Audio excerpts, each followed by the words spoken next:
So I'll be brave if you're brave. I'll be brave, but only if you're brave. Good afternoon. Welcome to those of you who are able to join us today during our special edition Lung Cancer Living Room. I'm Danielle Hicks, Chief Patient Officer here at Go-To for Lung Cancer. For those of you who aren't familiar with our Living Room program, it's a support and education series created specifically with patients and caregivers in mind, with the goal of bringing to you live and in real time educational talks from key opinion leaders in the lung cancer community and in a format and a language that is easy to understand. Today, our guest speaker is Dr. Stephen Liu, Associate Professor of Medicine, Director of Thoracic Oncology, Director of Developmental Therapeutics, Lombardi Comprehensive Cancer Center at Georgetown University. Dr. Liu will be talking about new horizons in lung cancer research, discussing what is shaping and driving earlier detection, new treatments, and access to care strategies. We hope that you'll find hope in the information provided. Please enjoy the show. Thank you for being here today. Thank you for letting me be here with you and for all the work that you're doing. My name is Stephen Liu. I'm from right up the road at Georgetown University. These are my disclosures here. And what we've heard about, what we've been talking about at this summit really is progress. And we've made a lot of progress. I think this is part of what progress looks like. These are new FDA-approved drugs for lung cancer across time. What you can see is that we were used to a few drugs being approved every decade. And in the past 15 years, we have had an explosion of new transformative medicines available to our patients with the development of targeted therapies, with the integration of immunotherapy in patients. We have come a long way. And so how do we get here? How do we see so much progress in a short period of time in lung cancer? You know, we've heard about other cancers, oncology in general. I can tell you lung cancer is leading the way. Right? And so how do we do that? Well, we started by changing the way we think about lung cancer. In the 80s, 90s, we were searching for this silver bullet, a treatment that would work for everyone with cancer, eradicate the disease, sort of an easy-on, one-size-fits-all solution. That's just not what lung cancer is. And our biggest breakthroughs came from going smaller, from understanding that we need to study this disease. We need to look at the biology, uncover its vulnerabilities, and exploit those. And our biggest breakthroughs came from getting smaller. We start with the patient. It has to start with the patient. We take those vulnerabilities or understanding that biology, go into the lab and design medicines that will work against this cancer. Take it to the patient, and if it doesn't work, or if it works and stops working, understand why. And then take that information back to the lab and design better drugs from the patient to the lab, back to the patient, back to the lab. This is how we make progress. What we have to do is rethink how we deliver these medicines, rethink what we're capable of. Work with the FDA for faster approvals, accelerated approvals, pragmatic trial design. Develop new, innovative trials. We go from simple phase 1, phase 2, phase 3 studies to basket studies, to umbrella trials, octopus studies, platform trials with Bayesian designs, getting better at delivering medicines to our patients. This is how we go forward, with the end result being getting our drugs to the patients faster. And so what used to take a decade now can be done in a year, because speed is essential. Progress is new drugs. Drugs that are approved quicker, that get into the hands of our patients faster. Progress is survival gains. In the fall of 2022, the American Lung Association mentioned that we saw a vast improvement in 5-year survival for lung cancer, a 21% gain from 2014 to 2018. That's a huge gain. We're used to incremental, a few percentage points. We're seeing leaps in lung cancer. And what's more important is the possibility of long-term survival for some patients, potentially cure for some patients. Earlier detection, lung screening saves lives, getting those cancers at an earlier stage and increasing awareness. And as we always say, anyone with lungs can get lung cancer, making this something that's more comfortable to talk about so we can tackle this problem head on. And we're making a lot of progress from studies like this. This was a large meta-analysis published in our flagship professional journal, Journal of Clinical Oncology, a meta-analysis showing that chemotherapy improved survival compared to best supportive care alone. We've come a long way from this. This showed that chemotherapy did something, that treating lung cancer led to better outcomes. The benefit was modest, a 9% improvement in one-year survival from 20% to 29%. This was what progress used to look like. I want to highlight one thing here. Look at the date. The date here is October 2008. That was not that long ago. I had just started my fellowship, which means if you're an oncologist in this country and you did your training before me, you were still asking the question, is it worth treating lung cancer at all? Look how far we've come. This is where the nihilism comes from, because previously we didn't know we had active drugs. This is why there's this resistance to treating lung cancer, because this is all relatively recent. And we've come a long way. It is our job now to tell the world that there's a lot happened in the past 15 years. It started really with classification. Now, oncology is not an old discipline, but in the early days of oncology, it was readily apparent that lung cancer was different from breast cancer, it was different from stomach cancer, from prostate cancer, different local therapies, different surgeries which were available at the time, early responses to different types of treatment. We didn't have a lot of drugs back then, but nitrogen mustards versus aminopterin, we would treat these cancers a little differently. They had different complications. That was easy. But our pathologists began to tell us that under the microscope, these cancers looked a little different. Some were very small. We called those small cells. We had adenocarcinoma, squamous carcinoma, some differences under the microscope. And so we began to classify these cancers differently, to give them names. Now, why do we do that? Why do we classify things? Why do we organize things? This isn't like organizing a record collection. This is different in medicine. We do it in medicine if it matters, if it changes our treatment, if it's worth our time. And so early on, we noticed these differences, but it was when we started seeing that these cancers behaved differently, they responded differently to treatment, that we really dove into classification. Back in the 1960s, the VA lung group, we looked at early chemotherapy drugs. Didn't have a lot of things to choose from, but some of the investigators there noticed that small cell lung cancer seemed to respond better to cyclophosphamide. Non-small cell cancers responded better to nitrogen mustards. And so from that moment, if you were treating lung cancer, you needed to know the difference, because then that would change your treatment. It mattered because it changed your treatment. Newer chemotherapy agents, adenocarcinoma versus squamous cancer, we use different chemotherapies based on efficacy, based on safety. We classified them on adeno or squamous because it mattered, because it changed the treatment, because those were different types of cancers. In 2023, we know that if we subject a tumor to DNA and RNA-based next-gen sequencing, we can reveal molecular targets. We can understand the molecular drivers of those cancers by identifying specific DNA mutations or chromosomal rearrangements. We can uncover specific vulnerabilities, and we now have drugs that will match these changes. And so now, identifying these differences, doing this type of testing matters, because it changes treatment, because these are different cancers. And this is how we made progress in lung cancer, by understanding it's not one disease. It's a family of related diseases that starts in the lung, but each of these deserves to be treated a little differently. And the field of targeted therapy has changed lung cancer, and other cancers are now starting to catch up. We're seeing this spill over to all forms of oncology. At the same time, we're seeing the development of immunotherapy. So this is a list of targeted therapies that are now FDA approved. It's a long list. The font gets smaller and smaller each year, and so it's already a little hard to see in the back, and we're going to keep getting it smaller and smaller.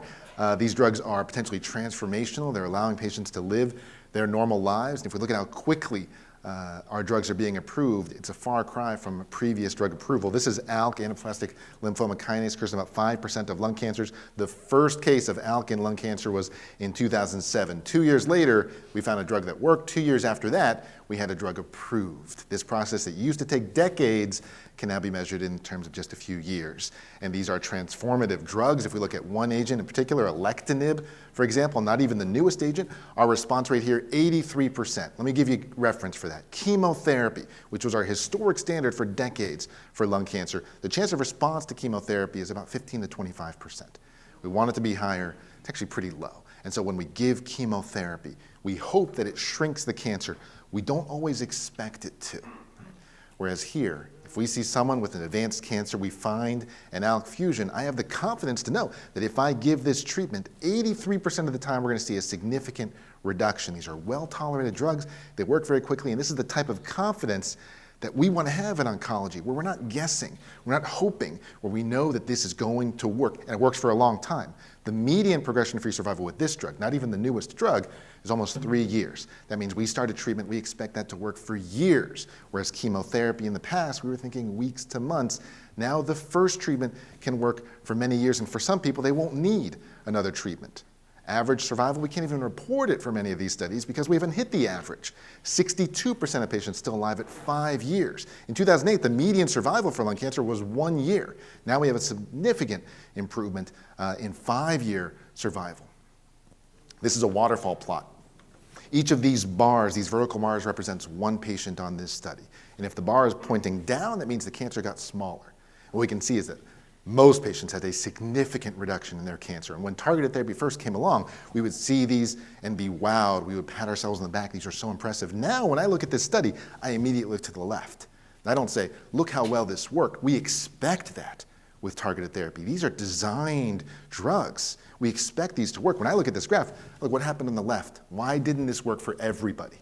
And that's how we make our drugs better. And for this trial example, we know that 2 of those people on the way left never actually got the drug, included in the study because they were part of the trial, never received the drug. That explains why it didn't work there. But we want to know, why doesn't this work for everyone? Because that is our bar. That's our expectation. This is one of my patients that came in very sick. One of the first patients I treated with alectinib had cancer spread to the liver, the bones, the lung, the brain. We see large tumors in the liver. We actually had a lesion in the eye and affecting vision on that right eye within days of taking alectinib. All symptoms gone, the first scan, all of that tumor relieved. This is about 5 years ago. If we hadn't tested, we would have treated her the wrong way, and we would not have had as good an outcome. Immunotherapy has also changed things. This is all happening in parallel. Now, we all have heard immunotherapy. It's seized the narrative. We see it in the lay press. We see it direct-to-consumer advertising and commercials. We see a lot of excitement about immunotherapy. What I can tell you, it is absolutely justified. All right? These are transformative medicines. They're not perfect for everyone, but these have really changed lung cancer in very important ways. Typically, these are IV medicines, antibodies, that target certain molecules on immune cells in cancers.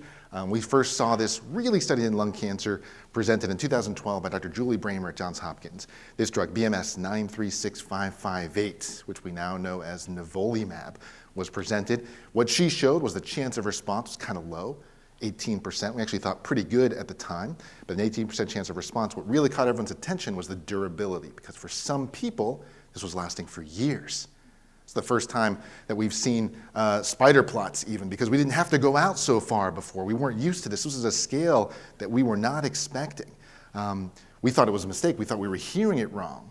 And this was so unexpected because immunotherapy was not supposed to work in lung cancer. This was so unexpected that when this was presented at ASCO, it wasn't at the presidential symposium. It wasn't at the plenary session.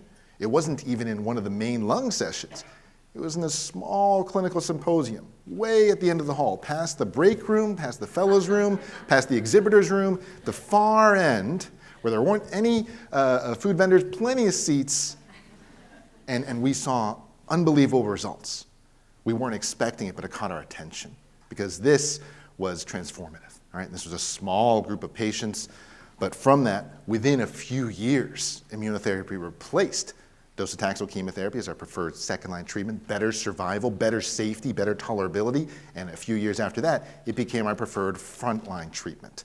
We now have many ways to deliver immunotherapy. The first one, Keynote 024, looked at pembrolizumab, an immunotherapy drug itself without chemotherapy, given to people whose cancers had high expression of a protein called PD-L1. And in that study, which was presented in 2016 in Europe by Martin Rank at Germany, what he showed was that if you start with immunotherapy, compared to chemotherapy, people live longer, better safety, better quality of life, and better survival. And this changed everything. And after that day, in October 2016, it was below the standard of care to give chemotherapy by itself for these patients. Immunotherapy was the wave of the future. That was 2016.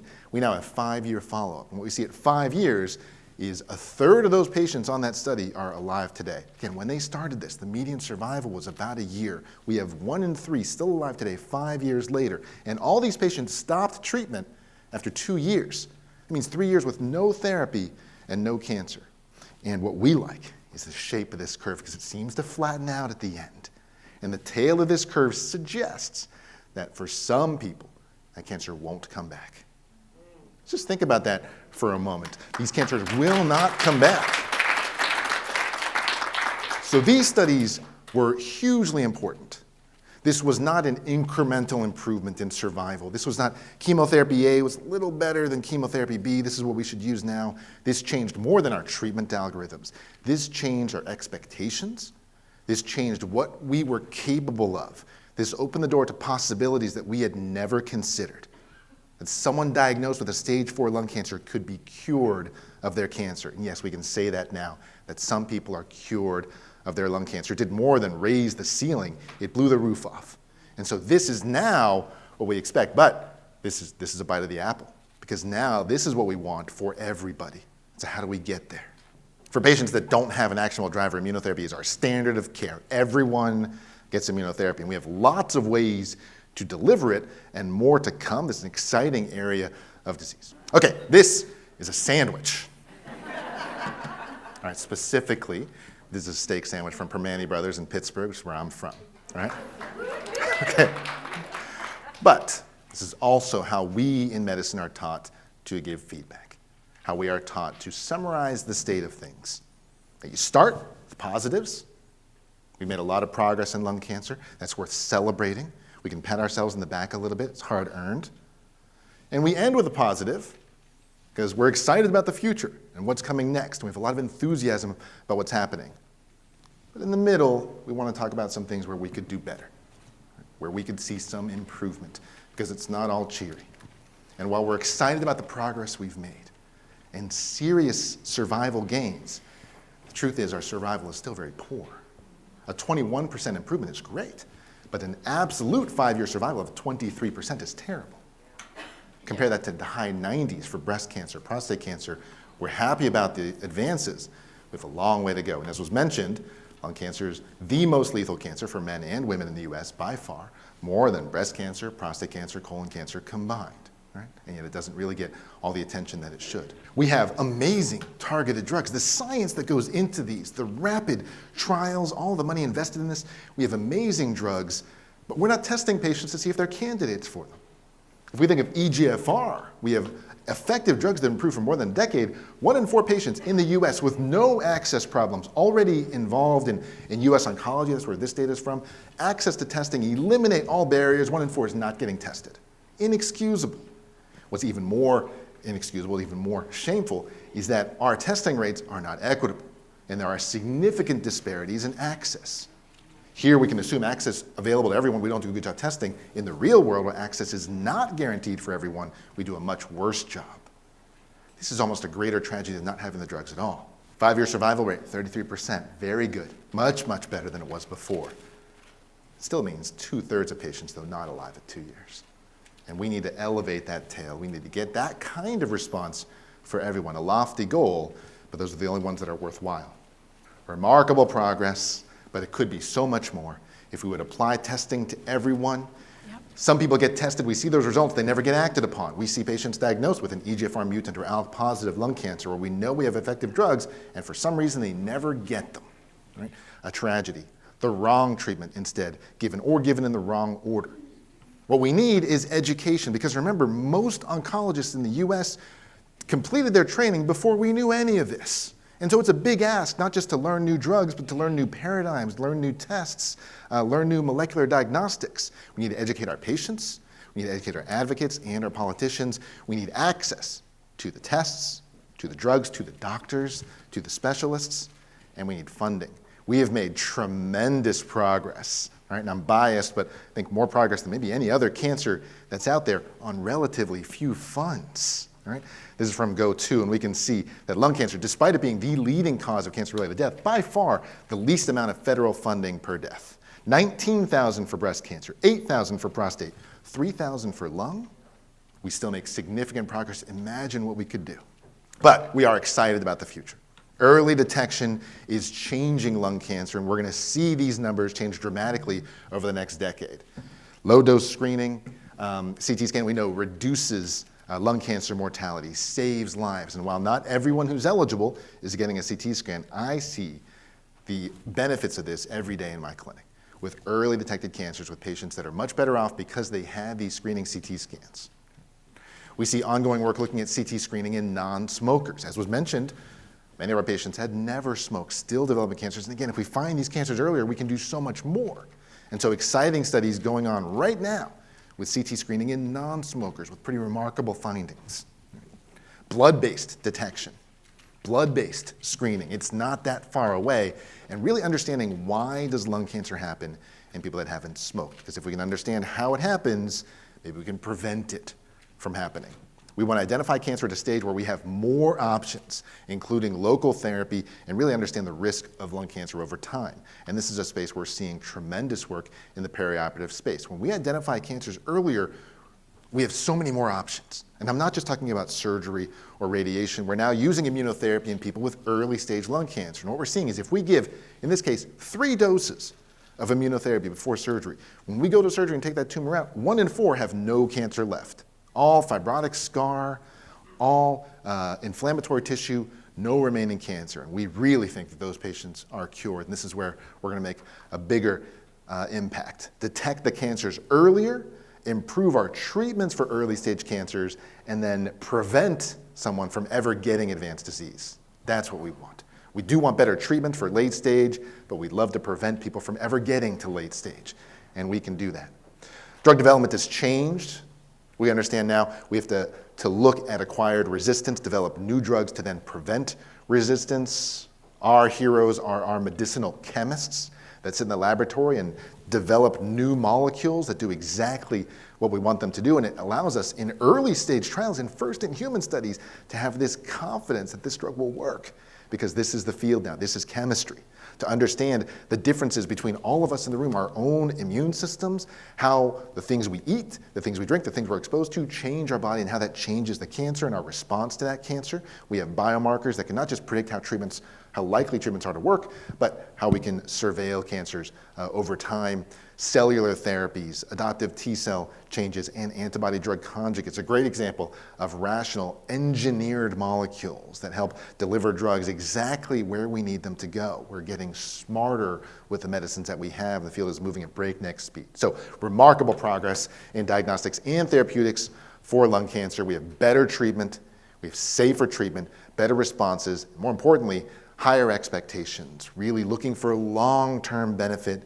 These incremental improvements, these 5% gains are not going to cut it anymore. We're not interested in that. Our goals are higher. The bar has been raised, and more we're meeting that bar. There are a lot of reasons for enthusiasm: early detection, early treatment, early access, remarkable progress, and imagine what we could do if we had a little more funding.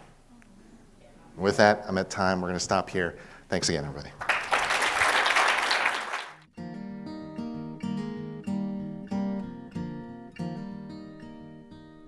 So I'll be brave if you're brave. I'll be brave, but only if you're